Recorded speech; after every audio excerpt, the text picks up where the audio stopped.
Hello and welcome to the webinar. Today we're going to be talking about the Summer Food Service Program for the FSSP program. And we're going to be talking about the properly filling out snack and meal form and making menu changes. So the SFSP program, documentation is very important. Proper documentation is essential to this program. So we ask you to pay close attention to all this because on the next slide, you're going to find a list of documents you should be completing on a daily basis and also which ones need to be completed on a monthly basis and submitted to LANA. So right here you can see that there's daily forms that we need to go over. We're going to go over these more in detail later on. But right now, just take note that there's 2 forms you should be filling out on a daily basis.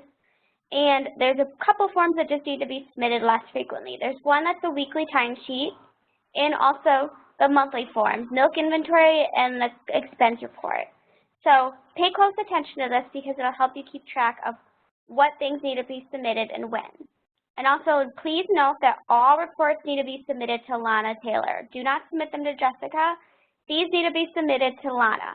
And those dates that they need to be submitted have already been listed. Otherwise, you can contact Lana for more information about what time, but you should already have those listed somewhere.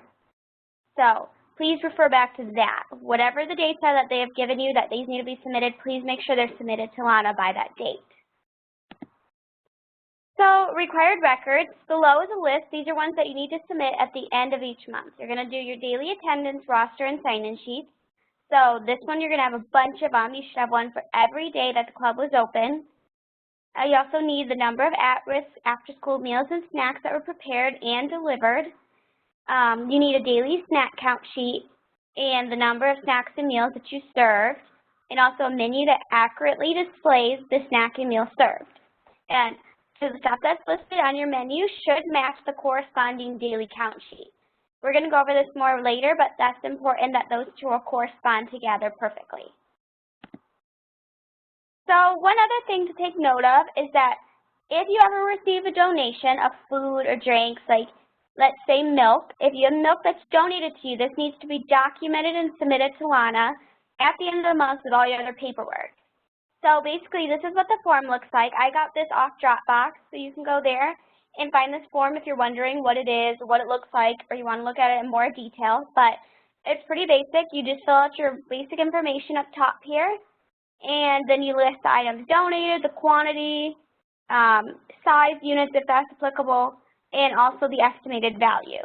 This is very important to include. If you do not have this, and it lists that you did not serve milk because your milk was donated, then the clubs are not going to get reimbursed properly. So this is very important that you have this filled out and submitted to Lana. Also, something else to note of is that meal counts need to be filled out at the point of service. They need to be completed then, and they cannot be completed later or after X amount of kids have gone through. Sometimes you'll see where people have crossed out an entire column with one solid line, but each one needs to be marked off individually because that shows that each kid, they get handed a snack, you mark off a number. Handed a snack, you mark off a number. So after each kid is served, make sure you check off a number on the sheet. And this needs to be done at the point of service. So on the next slide, or this next slide after this, on my mistake, there's an example of what I'm talking about, and we'll get to it in a second. And also please note that the number of meals that you serve should not exceed the number of children that are in attendance at the club. So if there's 99 kids at the club, you should serve over 99 snacks. It should be 99 or below the number of snacks you have. If you have marked that you served 103 snacks, then your counts are off and something is not right. So it's very important that the paperwork resembles that so that the number of kids you have does not exceed the number of snacks that you served. And you need to make sure that the attendance sheets and the daily count are done each day, and they're all submitted at the end of every month. So when you get to the end of every month, you're going to have a whole stack of these sheets that you need to submit, but you also need to make sure you keep a copy for yourself. And as I was saying, this is the example sheet that I was talking about.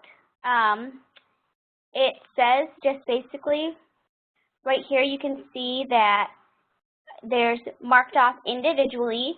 These are marked off over here. 1, 2, 3. So after each child has gone through, there was a mark.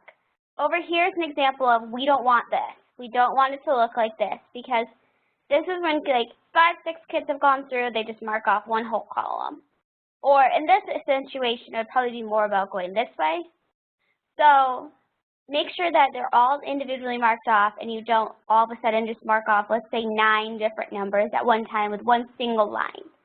You want to make sure that they're all marked off singly so that people know that you did this at the point of service. The menu, just a couple notes on the menu. The daily snack count should accurately reflect the items that are on the menu. If changes are made, they can easily be made. So if by chance they have listed that you need to serve string cheese, but you don't have any string cheese, or if they say you're going to serve Scooby Grams, but you don't have Scooby Grams, you can easily swap it out for another item. Just make sure that there's still a balanced meal and that you're not serving like 2 dairies or 2 carbs. You want to make sure that it's still balanced because as you'll see in another slide that we've really worked hard to make sure that they meet all of the requirements that are set by the Department of Education and that they reflect the nutritional standards that need to be met in each meal. So if you're going to make a change, please make sure you record the change, record the name of the thing and the serving size. And this can easily be made. All you need to do is cross out whatever you were serving, write in what you are, and write in the ounces of the item or the serving size, whichever one is listed. But as I said before, you still need to make sure that you meet the nutritional guidelines. And just a friendly reminder, during the summer months, we have the summer food and snack program. You need to make sure that your lunch and breakfast include milk. Milk is required at both of these meals. So anytime you serve these meals, you need to make sure that milk is available and milk is offered to the kids. Please make sure that it's served at both of these meals. If the milk is donated, as we saw before, there's a documentation that you need to go through that says that it's a donation and it fills out a whole donation sheet, and these need to be completed and submitted to Lana. At the end of the month is fine. Just make sure that Lana has a record of what milk was donated and where it came from so that you get credit for that, and it also shows that the children were served milk at breakfast and lunch, which is specified by the DOE. So, making changes to the menu. If a change is made, simply cross out the item and write in what you substituted it with. I already brushed on this briefly, but I just wanted to reiterate it because we want to make sure that this is done properly. A substitution should be equal or still meet the nutritional guidelines set by the USDA. So that's just something to note. Here's an example sheet of what needs to be made.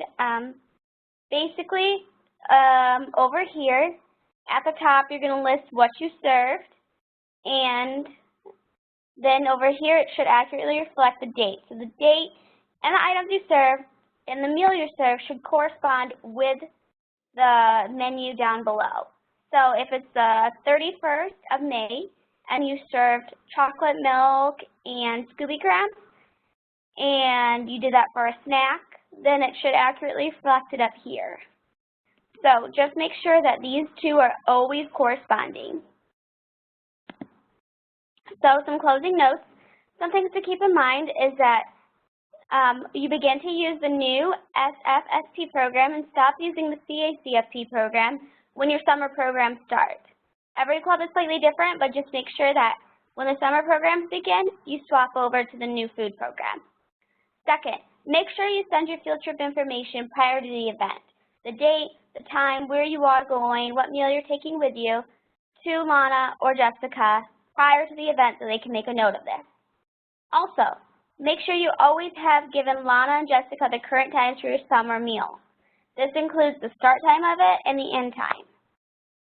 Fourthly, make sure you close for any reason that you notify Lana and Jessica immediately. Whether this is for power outages, weather mishaps in the club, whether that's like a pipe breaking or a power outage, like I said before, anything that might cause you to close for any reason, make sure you notify Lana and Jessica immediately. Remember, milk is required with all meals. Breakfast, lunch, whatever it is, make sure that you include milk. Also, please remember that the DOE The Department of Education can show up at any time unannounced and do their site visits, and they will show up. So please be prepared for them to show up at any time and always have the things ready that they may need. Also, don't forget that the Alliance had to notify each county health department that you are serving meals this summer, so individuals could show up unannounced. Be prepared for that. And lastly, just a friendly reminder that remember, food orders go to Jessica, but food reports and documentation, stuff like that, goes to Lana. Please, though, if you have any questions or if you're unsure about anything, please ask questions to Lana and Jessica. So just a few final words. Right here you'll see that this is where on Dropbox you can find all the documents you're going to need for the SFSP program. And also, this is Lana and Jessica's contact information. If you need them for any reason, please don't hesitate to reach out. Thank you for listening, and I hope you have enjoyed this and have learned something.